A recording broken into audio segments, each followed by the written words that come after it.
Well, it's top of the hour, so I'm going to start and make sure we have our recording, Laura, as well. Good afternoon, everyone. We have a very special guest today. She is Elizabeth Scott, a licensed professional counselor from Larry Combest Health and Wellness Center. Welcome to our TexLa telemedicine webinar. And with me today is Dr. Lika George in the internal medicine room, who is my trusty co-moderator and telemedicine champion, as well as the representative of the telemedicine student interest group, Matthew George, who is doing his master's degree here at Health Sciences Center. We would like to welcome as well our new residents. This is the first grand rounds of the year. And thank you to our Project Echo librarian, Dan Stewart, who will be supplying us the references in your chat box. And of course, Max and Laura for making this happen, as well as Derek Ramsey, our in-hit director. I would like to give the floor to Dr. George. Dr. George, I think you're muted.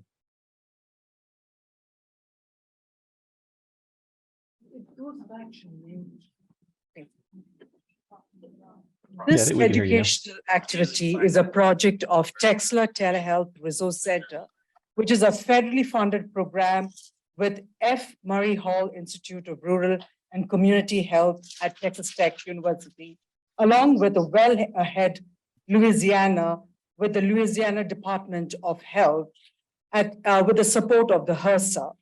Now, I would like to specifically thank Dr. Sharma, the chair of Texas Tech Department of Internal Medicine, for allowing this as an internal medicine grand rounds. Next slide, please. Before we proceed with our talk, Matthew, will you give us some helpful tips? Thank you, Dr. George. Next slide. Here are some helpful rules to follow during our webinar. Make sure all microphones are muted during the Zoom call. Also, kindly type in your name and email in the chat box, as well as any questions or concerns you may have. And make sure to fill up the session evaluation to obtain those CME credits. Now, Dr. George, will you introduce the speaker? We're really excited to have Elizabeth Scott, a licensed professional counselor who works at the Larry Combest Health and Wellness Center in Lubbock, which is a part of the Texas Tech University Health Science Center. The mission of the clinic is to provide integrated physical and mental health care for those who are underserved in the community. Elizabeth has been a licensed professional for the past 14 years and has worked with people of all ages. Approximately 6 years ago, Elizabeth was introduced to the trauma-informed care and has been passionate about teaching others about it, as well as helping clients heal from trauma. 2 years ago, she was trained in the eye movement desensitization reprocessing, or the Emdr therapy, which helps to alleviate PTSD. Elizabeth, take it away. Thank you. Thank you. Let me get to sharing my screen.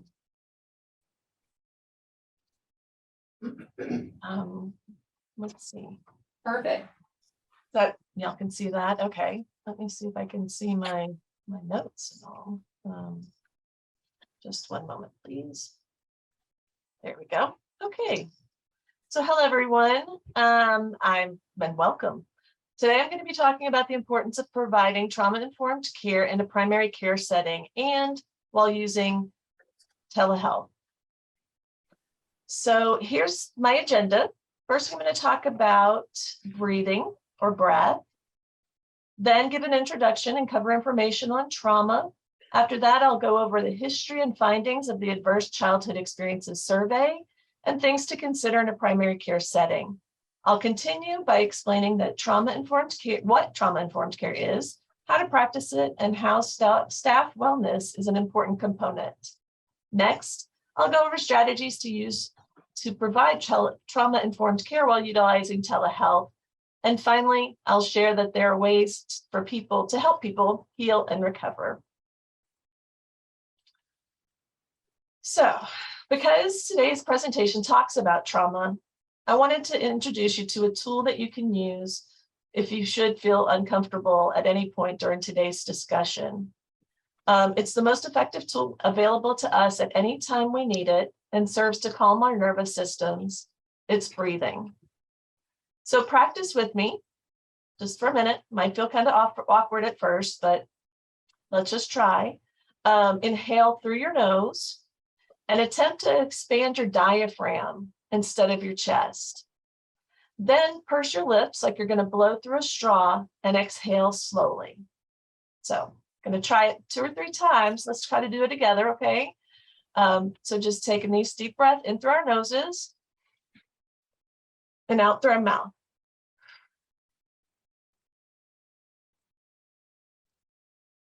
You do it one more time.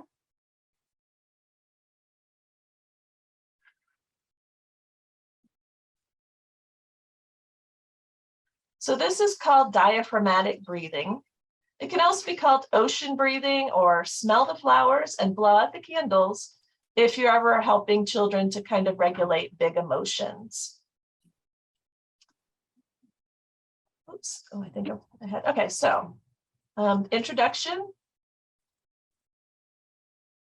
So the study of the relationship between childhood trauma and adult health care, or just adult health, began as a result of observations made by Dr. Vincent Folletti while he was conducting a research study on obesity in the mid-1980s. He noticed there was about 200 participants who dropped out despite losing weight successfully. So the participants were interviewed and the outcome revealed a common thread of childhood abuse. He presented these findings in 1990 at a conference, which led to a partnership with researchers from the Center for Disease Control. Dr. Folletti and his co-principal investigator, Dr. Anda, designed the Adverse Childhood Experiences Survey and distributed it in 2 rounds to patients of Kaiser Permanente, a large HMO in San Diego. So prior to 1998, when the results of this survey were published, mental and physical health were largely viewed as separate. However, after the Adverse Childhood Experiences Survey, a clear correlation between trauma early in life and negative health outcomes in adulthood was discovered. And due to the prevalence of childhood trauma, it's important for healthcare professionals to understand how it impacts patients' health and engagement in treatment, so they can practice universal precautions for trauma, screen for it, and make appropriate referrals for treatment.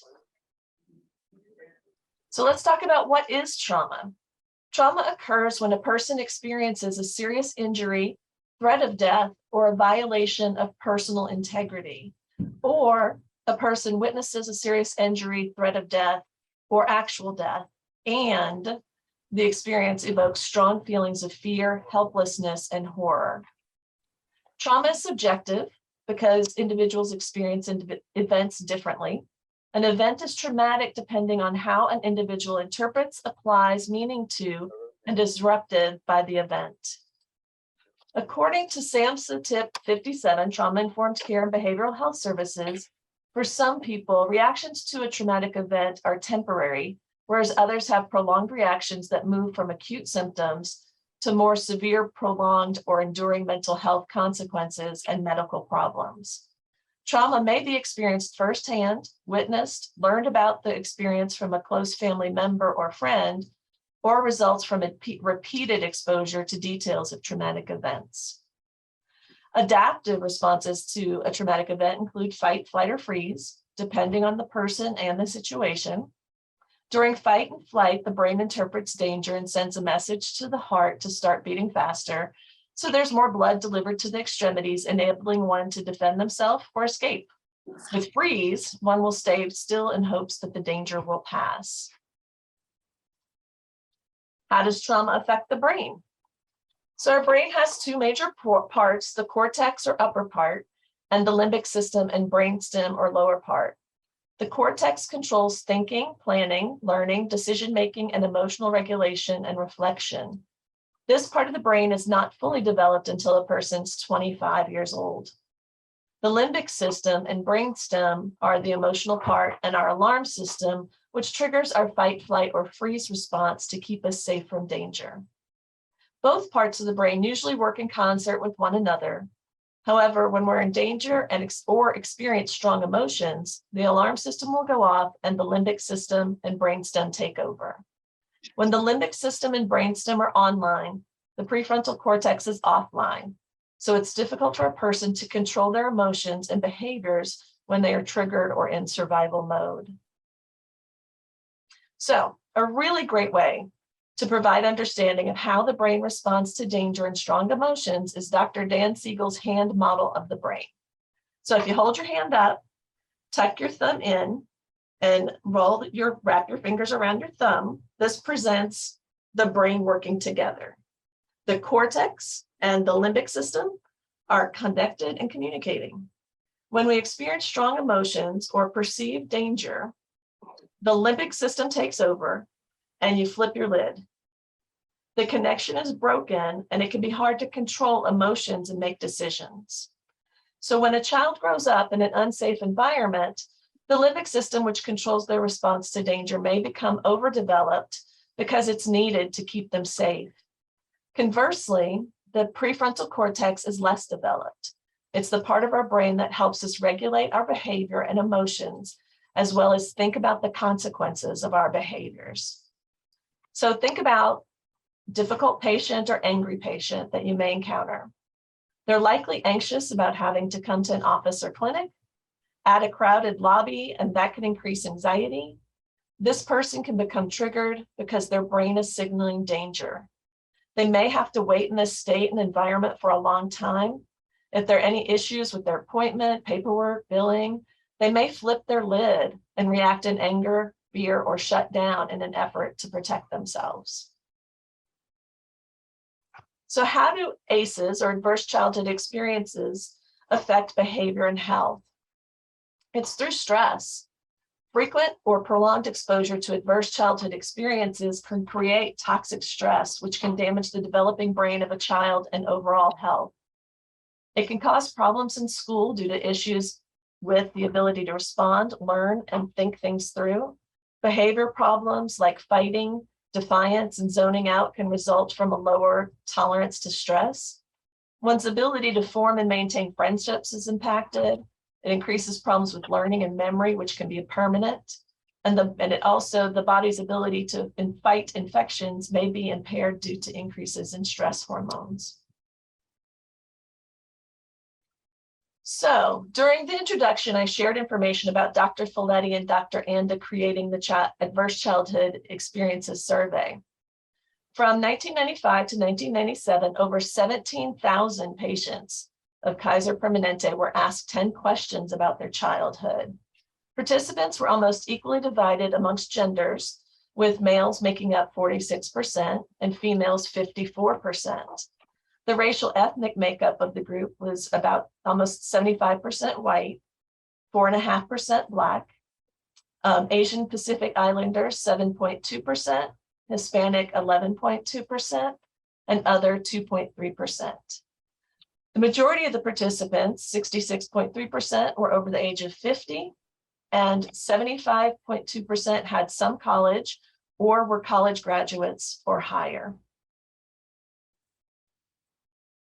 The survey asked respondents 10 yes or no questions about their first 18 years of life and included 3 types of experiences: abuse, neglect, and household dysfunction. So I'm going to share the questions that were asked. So for physical abuse, did a parent or other adult in the household often push, grab, slap, or have something thrown at you, or ever hit you so hard that you had marks or were injured? For emotional abuse, did a parent or other adult in the household often swear at you, insult you, put you down, or humiliate you, or act in a way that made you afraid that you might be physically hurt? And sexual, did an adult or a person at least 5 years older than you ever touch or fondle you, or have you touched their body in a sexual way, or try to or actually have oral, anal, or vaginal sex with you? For physical neglect, did you often feel that you didn't have enough to eat, had to wear dirty clothes, and had no one to protect you, or your parents were too drunk or high to take care of you or take you to the doctor if you needed it? For emotional neglect, did you often feel that no one in your family loved you or thought that you were important or special, or your family didn't look out for each other, feel close to each other, or support each other? For household dysfunction, those questions include, was a household member depressed or mentally ill, or did a household member attempt suicide? Was your mother or stepmother often or very often pushed, grabbed, slapped, or had something thrown at her? Or sometimes, often, or very often, kicked, bitten, hit with a fist, or hit with something hard, or ever repeatedly hit over at least a few minutes, or threatened with a gun or a knife? Was a biological parent ever lost to you through divorce, abandonment, or other reason? Did you live with anyone who was a problem drinker or alcoholic or who used street drugs? Did a household member go to prison? These 10 experiences were chosen because they were the most reported and the communities had the most resources for them.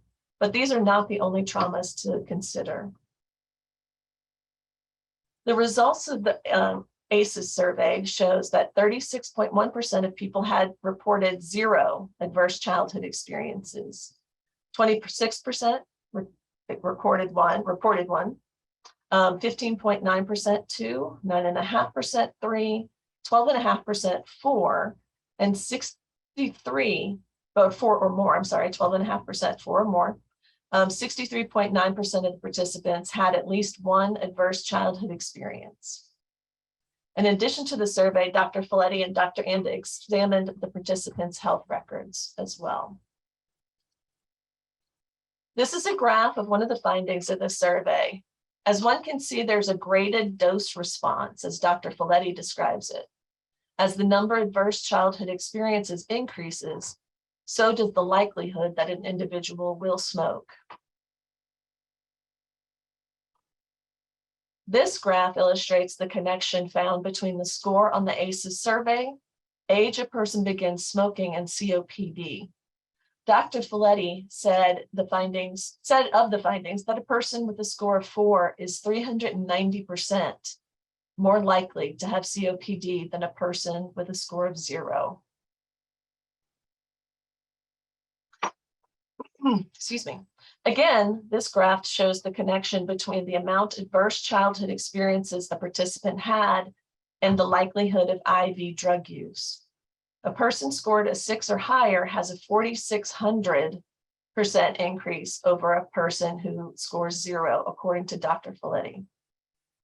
Clearly, there's a connection between the amount of adverse experiences a person has and the adoption of risky behaviors that impact health. But what's important to understand is that behavior is a solution for coping with uncomfortable memories and feelings that result from trauma and help to protect from further trauma. The ACEs pyramid that you see was created by Dr. Folletti and Dr. Anda to provide a visual example of how aspects of one's life can negatively impact their trajectory. This is the most recent and revised ACEs pyramid. The previous one did not include the essential elements of generational embodiment and local context. However, epigenetic research has shown that trauma can be inherited. This impacts populations who have experienced long-term widespread trauma over generations. It includes experiences of being enslaved, segregation, racism, violent colonization, and genocide. These traumas are collective, long-term, and affect individuals across generations. They contribute to the next step up the pyramid, which refers to social conditions. These can be chronic, like community violence, structural oppression and racism, poverty, and forced displacement. They are structural, institutionalized systems that affect the well-being of individuals living within them. Populations who are commonly affected by these types of traumas include the Black community, Latinx community, immigrants, LGBTQIA+ community, Indigenous Americans, Holocaust survivors, and the Jewish community, as well as other marginalized groups. As we've learned in previous slides, experiencing trauma causes neurochemical changes in the brain that have biological, as well as psychological and behavioral, effects on a person. Being less able to regulate their emotions frequently leads people to have experienced trauma to adopt unhealthy habits like smoking, alcohol abuse, substance abuse, workaholism, and extreme independence. The ACEs survey uncovered a correlation between childhood trauma and adult onset of chronic diseases, such as chronic lung and heart diseases, liver disease, viral hepatitis and liver cancer, autoimmune diseases, STDs, depression, and other mental health conditions. As the number of ACEs increases, so does the risk for negative health outcomes.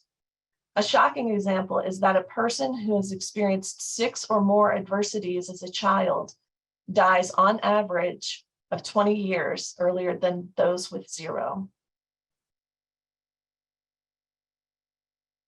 Things to consider in the primary care setting is that trauma survivors do not seek mental health services, but look for help in primary care settings, usually presenting with physical symptoms. Neither provider nor patient may be aware that the current physical complaints may be connected to past trauma. Research by Goldstein, Athale, Sciola, and Katz suggests that most patients with a history of trauma don't object to being asked about their trauma histories in a primary setting, but will not typically disclose unless asked directly in a safe and supportive manner. And patients with a trauma history often present and are perceived as irritable and/or hostile. They frequently miss appointments and are more likely to present as a walk-in or in a crisis, reluctant to admit or discuss health problems, or present with many needs demanding care. They have confusion and poor memory, poor self-care, and challenges completing activities of daily living, pain issues. They may have problems with pain perception, tolerance, and/or experience pain differently. Misuse medical treatment services, overuse ER visits. They have inappropriate use of pain medications and avoid medical and dental services. It's important to be aware that patients may be re-traumatized in the primary care setting. Many people experience a lack of control, sense of vulnerability, and powerlessness when accessing medical care, all of which can be compounded by a history of trauma. Examinations and procedures that may be considered routine can be distressing to a patient if they are similar and to an original trauma. For example, dental procedures which involve laying back with one's mouth open, or gynecological or scrotum exams which involve touching genitalia. It's important to remember that problematic behaviors like anger, defensiveness, or shutting down may be a triggered trauma response and coping skills used for survival and protection. And finally, the patient only knows how they feel. They don't understand the underlying reasons for their reactions. So what is trauma-informed care? Trauma-informed care is a strengths-based framework that is grounded in an understanding of and responsiveness to the impact of trauma, that emphasizes physical, psychological, and emotional safety for both providers and individuals who have experienced trauma, and creates opportunities for individuals to rebuild a sense of control and empowerment. According to SAMHSA's concept of trauma and guidance for a trauma-informed approach, a program, organization, or system that is trauma-informed realizes the widespread impact of trauma and understands potential paths for healing, recognizes the signs and symptoms of trauma in staff, clients, and others involved in the system, and responds by fully integrating knowledge about trauma into policies, procedures, practices, and settings. Trauma-informed care can be implemented in any service setting and is distinct from trauma-specific interventions, which are designed to address the effects of trauma and to facilitate healing. So, there are 7 pillars of trauma-informed care, which include safety for patients, trust within the provider-patient relationship, choices offered when possible, collaboration with patients and families, patient empowerment, providing peer support and understanding historical, cultural, and gender factors. Promoting physical and psychological safety can be established by taking time with the patient so they feel genuinely heard and valued. Respecting the individual's boundaries by explaining a procedure and asking permission before beginning. Also, understanding that recovery from trauma is not a linear process, so engagement and treatment may be sporadic or vary. Trust can be fostered through respect, empathy, communication, and follow-through, as well as ensuring privacy. Providing choices allows the patient to be an active participant in their treatment. Some examples are allowing the individual to choose a less invasive procedure, have a support person with them, or choosing the gender of their provider. Respecting an individual's choice fosters empowerment and is especially important to individuals whose trauma included a loss of control and sense of agency. Agency is being able to say and control what happens to one's body. Peer support has been found to help patients navigate treatment systems more easily and thus stay more engaged. Finally, it's important that providers have an understanding of how an individual's social categorizations such as race, class, and gender create overlapping and interdependent systems of discrimination and disadvantage, as well as the effect of historical and cultural trauma. As primary care organizations move toward becoming trauma-informed, ensuring emotional wellness among team members is a crucial requirement for providing high-quality care. Things that can impact staff wellness are vicarious trauma, which is the cumulative effect of continued exposure to hearing about other people's traumatic experiences, and a personal history of trauma, because a staff member may experience a traumatic response or get triggered when hearing a patient's story.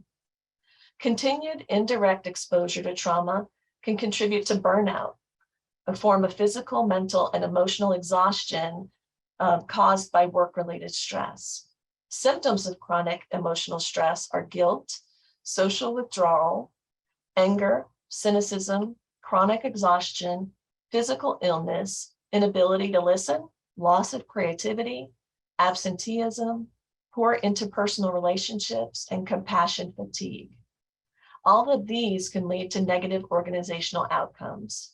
Staff experiencing chronic emotional stress may not have the emotional resources to provide high-quality care, and the resulting poor care may contribute to patients' re-traumatization. In addition, they're more likely to leave the organization, which can cause dissatisfaction among other employees, and replacing staff is expensive and time-consuming. Some strategies that can help promote staff wellness are encouraging and incentivizing self-care activities like counseling, meditation, exercise, and healthy eating, providing trainings that create awareness of chronic emotional stress and the importance of self-care, fostering a culture that encourages staff to seek support, keep caseloads manageable, and provide sufficient mental health and paid time off benefits, and implementing reflective supervision, during which time healthcare professionals and their supervisors meet to address feelings about patient and coworker interactions.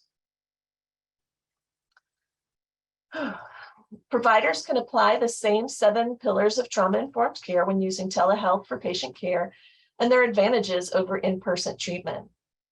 For example, telehealth removes barriers to care like mobility, having to leave work, coordinating transportation, and/or arranging for childcare. In addition, patients feel more at ease and comfortable in their own home and are less guarded, which leads to better engagement in treatment. Here are some strategies that were suggested by Gerber, Elisiu, Sager, and Keith, who are all primary care and mental health clinicians at the Veterans Health Administration. So in order to establish a sense of safety and empowerment, a provider should get consent by asking if this is a good time to talk. Then verify the patient's location and contact information. To the extent possible, the provider should ensure that the client is safe and has privacy even from family and household members. If the provider is not in a private space, they should use headphones to ensure confidentiality. During the visit, the provider needs to be attuned to the client's level of comfort and the language used to make requests for examining the patient. For example, try to word requests without using personalizing language. So instead of show me your arm or show me your body, try, in order to treat you, it would be helpful for me to examine the arm. Would you mind rolling up your sleeve so I can see the rash? It's important to alert the patient also to any noises that may come across from the environment, like voices, traffic, dogs barking, or construction. It's also helpful to have a list of safety resources like crisis lines or support groups to provide the client. To establish trust, a provider can use active listening and reflection skills to help the client feel heard. Active listening is listening to fully understand, not to respond. And reflection is repeating back in your own words what you heard and understand the patient to say.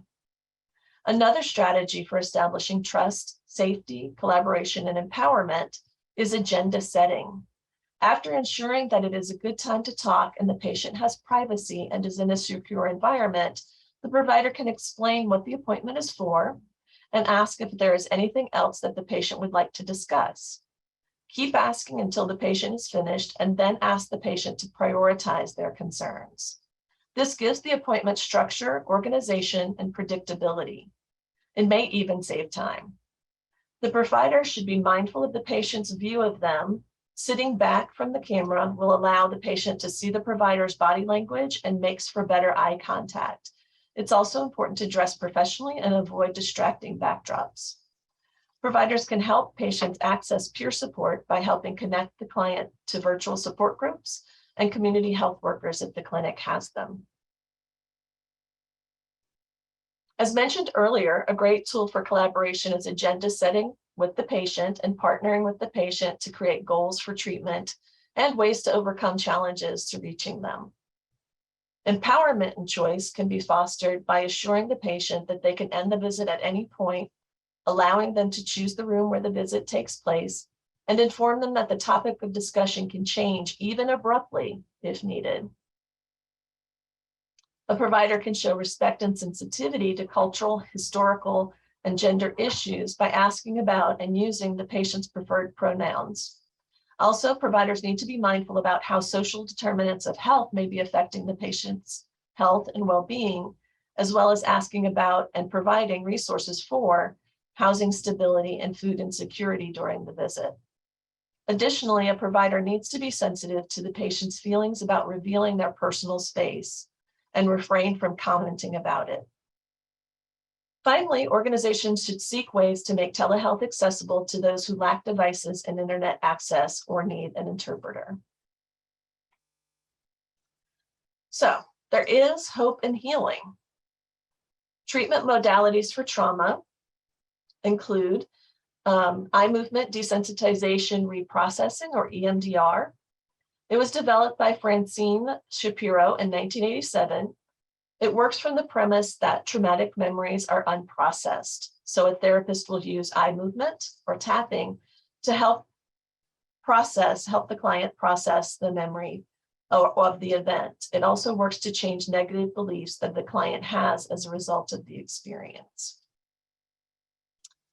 Trauma-focused cognitive behavioral therapy, or TFCBT, is a structured treatment that helps clients ages 3 to 18 process traumatic experiences through psychoeducation to learn coping skills, change thoughts and behaviors.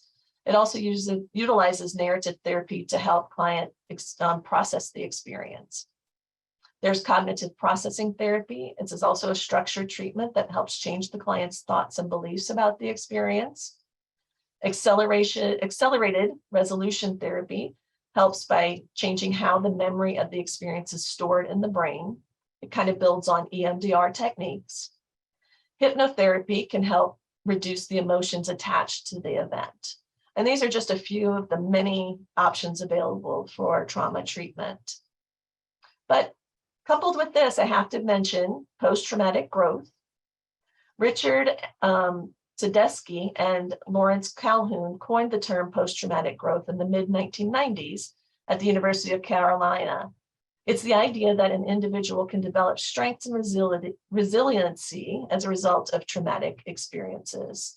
And they found certain ways, like it helps people embrace new opportunities, improves personal relationships, gives a heightened sense of gratitude toward life altogether, can foster a greater spiritual connection and increased emotional strength and resilience. And lastly, I kind of wanted to share with you that, sometimes we can make very small changes when an organization works towards practicing trauma-informed care. So I've been involved with the implementation of trauma-informed care for almost 3 years at the Larry Combest Health and Wellness Center in Lubbock. This flyer, which was created with my input by the trauma-informed care team at the Texas Association of Community Health Centers. It's going to be placed in exam rooms in our clinic, as well as others across Texas, and providers will be given talking points to ease any discomfort in discussing how trauma affects health. If you found this presentation interesting and want to know a bit more, I'd recommend reading The Body Keeps the Score by Dr. Bessel van der Kolk. And he also has a website that contains much information about trauma and trauma treatment, as well as access to his research papers. And then closing, trauma-informed care is an approach as a health center, an organization, or a system that understands how trauma impacts its patients and coworkers' lives. It reevaluates current policies and practices, develops new policies and practices as needed to avoid re-traumatization, and practices universal precautions, which is to assume all patients and staff may be trauma survivors and treat accordingly. Applying these principles to the work you're doing can begin to assist staff and patients that you encounter to start the journey towards healing. Thank you all so much for attending this presentation. And here are all my resources. I know that they're going to be included elsewhere, but there's 2 pages of them. All right, so that ends my presentation. And I guess Elizabeth, that is a very wonderful presentation. I learned a lot, the hand model thing, the 7 pillars, and I think it gave me a little bit more understanding of how to deal with patients. Sometimes we see patient that is anxious, or sometimes difficult, or sometimes belligerent, but I think they're sometimes crying for help. And my question though to you is, should we start, screening patients from this, based on your suspicion on your slide 16, I think, based on those, patient classification? Then once we know this high-risk patient with ACEs, how do we deal with them? Do refer them to you, or how could we, go from, identification to mitigation or treatment? Okay, so to answer your question, I think that yes, I think screening is the first step, right? To either giving them the adverse childhood questions. There's a questionnaire that's available online, anywhere on the internet that could be used as a screening tool, and there are other ones. But I think screening is the first step to find out if that could be, part of the root of the problem.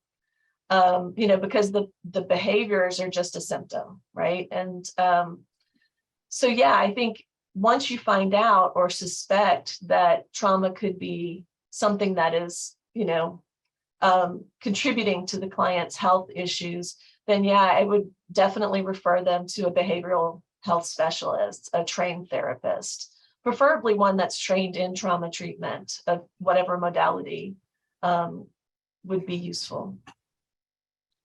Dr. George, any question from the internal medicine room?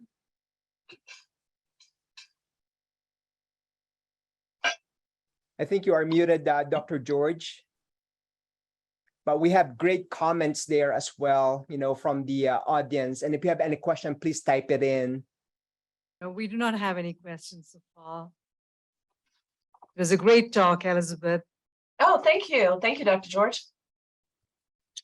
By the way, just quick reminder, don't forget to fill up your session evaluation. Sorry, Elizabeth, would you unshare your screen? Oh, sure. I'm sorry. Yeah. I was trying to find my controls. I don't see a control on here where I can unshare, but I can definitely. Oh, I got it. You got it? Okay. There we go. Okay. And we'll go here.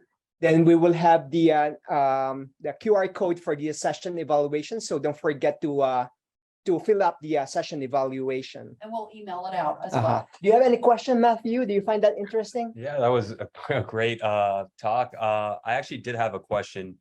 Are Great. there like any, and in like a telemedicine setting, is there any cognitive tests or like interactive tasks that would be available in person, but you wouldn't be able to do online? Are you meaning like a screening tool or? Yeah, those, because you mentioned like there was like many screening tools. Are there like some of those that you can only do in person, or most No, of them? I think any of the screening tools could probably be done, over telehealth easily. You would just want to be very mindful of, first sort of having that trust and also being able to help the person, the patient, with any reactions they might have, right?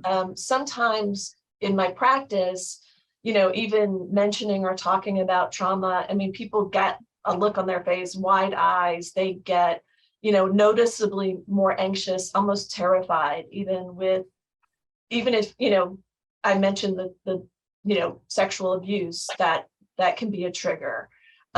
Because people with trauma who've experienced childhood trauma, they work really hard, really hard to avoid thinking about it, to avoid having to process it. They try to keep it at bay. That's where the substance use and even, workaholism, extreme independence, those things can stem from traumatic childhood, because when you think about childhood, we're all pretty powerless as children, right? We don't get control. We don't get to choose our parents. We don't get control over where we live, what we eat, what we wear, who else we live with, who we're exposed to.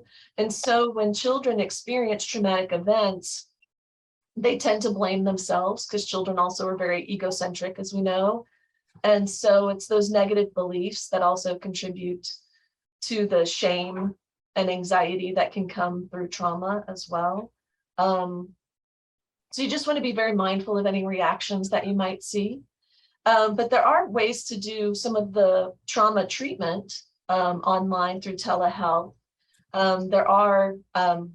So when we're doing EMDR, at least that's the one I can mostly address. I do know that trauma-focused CBT with kids has been utilized in a virtual environment. So that one can be used in telehealth. EMDR also can be used in telehealth. There's like a bilateral stimulation kind of website that has you can choose a little colored ball that goes back and forth so the client can follow it with their eyes, and things like that you can utilize over telehealth. That is wonderful utility of telemedicine using EMDR, via telemedicine. I actually have not done that, but thank God. But I think it would be a good modality as well. Just out of curiosity, how long is the treatment last, and how often is the treatment? So for EMDR, okay. Yes. Well, it kind of depends on the person. So I am trained in EMDR, so that's mostly what I can speak to. It depends on the person and how severe the trauma is and how severe their reaction is. So I've had some clients who are very ready to kind of just get started and do it as quickly as possible. So that can take, as little as maybe 6 sessions. And it also kind of depends on the person and how much defense they have against thinking about the trauma, if that makes sense. So EMDR with children and adolescents goes a lot quicker because they have less defenses built up in their minds against the traumatic experience. So they can process, and that can take, when we get to the desensitization part, they can process in like as quickly as 1 session, like 1 hour-long session, sometimes 2. Adults who have more defenses built up, it can take 2, 3, 4, maybe sessions once we get to the desensitization, phase. But I also work really hard with clients well before we even get to the desensitization phase to make sure that they have coping skills for anxiety, depression, breathing, meditation. Meditation is one of the most effective ways that people can learn to regulate their emotions and kind of regulate themselves, their physical nervous system. It makes them more present and grounded. And that is extremely important during the EMDR process because we have to have them stay within it's called the window of tolerance, right? Because dissociation is part of, that can happen to certain people and depending on the trauma they experience. Frequently because dissociation, we all dissociate normally, right? Sometimes we'll stare off to space and, be thinking about something else. Or sometimes when we're driving, we're in our thoughts about like what happened during the day and we don't even remember how we got to where we're going, to our destination. So those are kind of normal levels of dissociation. But sometimes, especially, dissociation exists to protect ourselves and our mind. Our mind is really, really good at protecting us, right? That's what it's helping us survive.